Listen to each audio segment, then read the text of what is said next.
Halo, ketemu lagi nih. Kali ini kita mau unboxing Redmi 9 dari Xiaomi. Ya, Xiaomi sekarang agak-agak suka nyindir gitu ya. Tuh boxnya aja ditulisin kayak gitu tuh.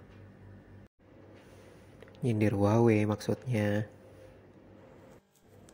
Terus dusnya itu di bagian belakang sekarang kayak gini ya, dikasih segel buat menghindari kecurangan counter-counter yang suka mainin cashback tuh dengan membuka segelnya dan lalu di repack ya biasanya. Ini di dusnya tertulis spesifikasinya dan juga variannya ya. Ini di sini yang warna ocean green dengan RAM 3 GB dan internal sebesar 32 GB. Dan sekarang kita langsung unboxing aja dengan cutter kesayangan kita, si jago merah.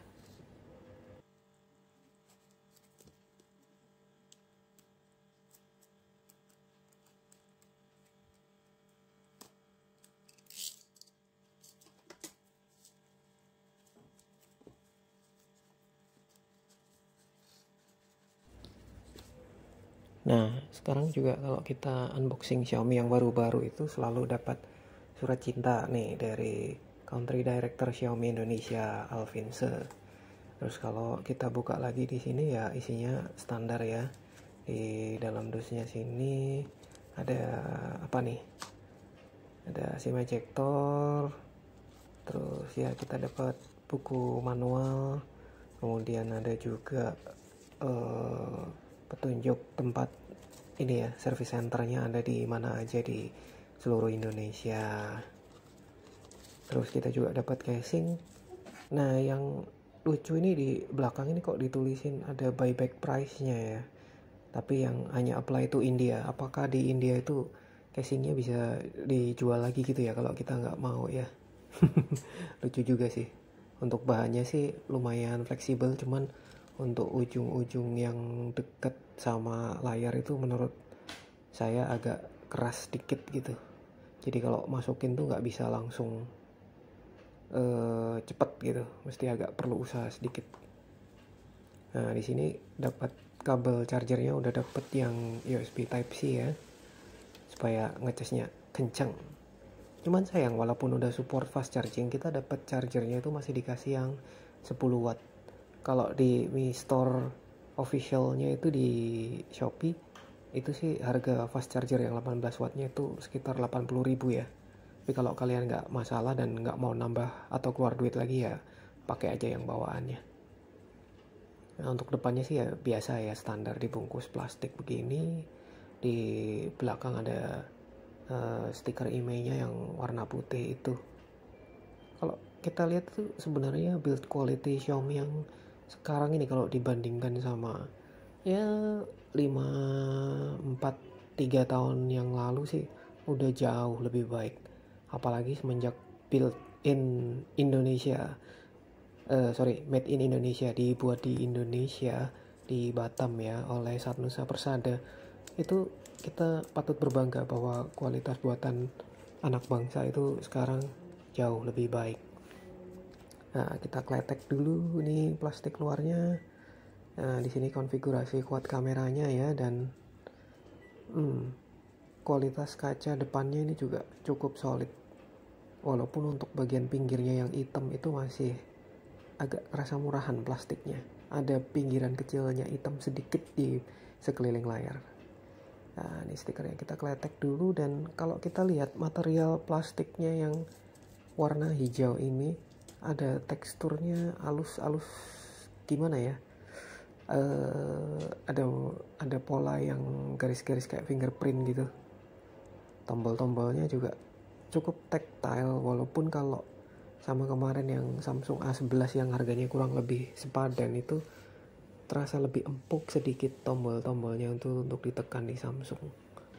Kalau di nyalain gini ya, muncul logo Redmi-nya. Dan ini kita udah dapat MIUI 11 ya. Sampai saat ini masih belum dapat MIUI 12 sampai hari ini.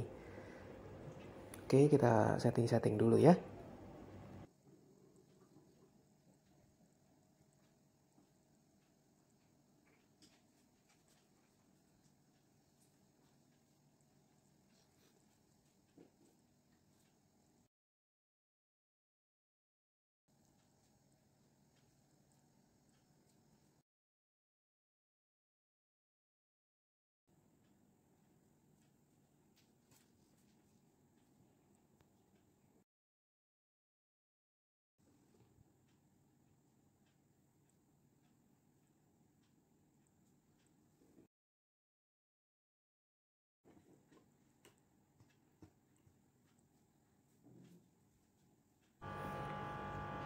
Kalau ngomongin kualitas suara speakernya, dia ini lebih kencang dibanding Samsung A11, tapi suaranya masih kurang ngebass sedikit.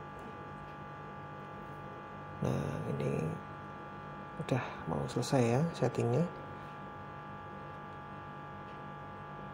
HP ini kemarin saya beli di Tokopedia, di tokonya namanya itu ya, Easy Gadget Solution, seharga 1.659.000 dengan cashback 50 ribuan. Jadi jatuhnya tuh hampir 1,6 juta pas. Harga yang cukup worth it mengingat kita sudah dapat layar Full HD, dimana pesaingnya di harga sekian untuk resolusinya itu paling banter cuman HD plus saja. Selanjutnya ini salah satu contoh hasil kameranya ya.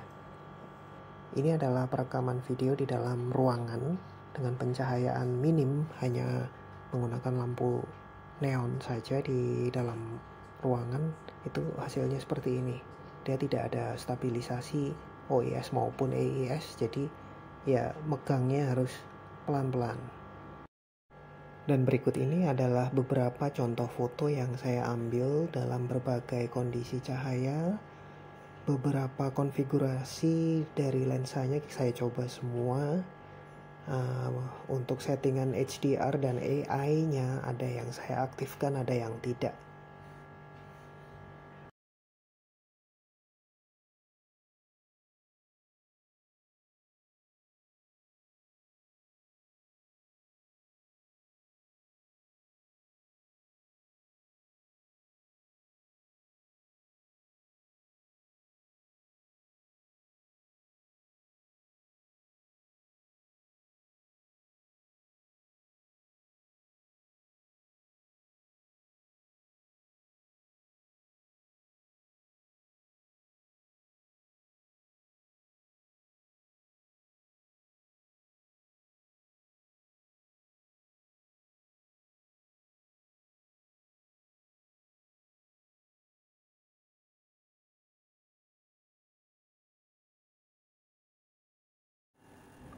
Dan yang terakhir ini adalah contoh perekaman video di luar ruangan dengan cahaya cukup namun kondisi cuaca yang berawan.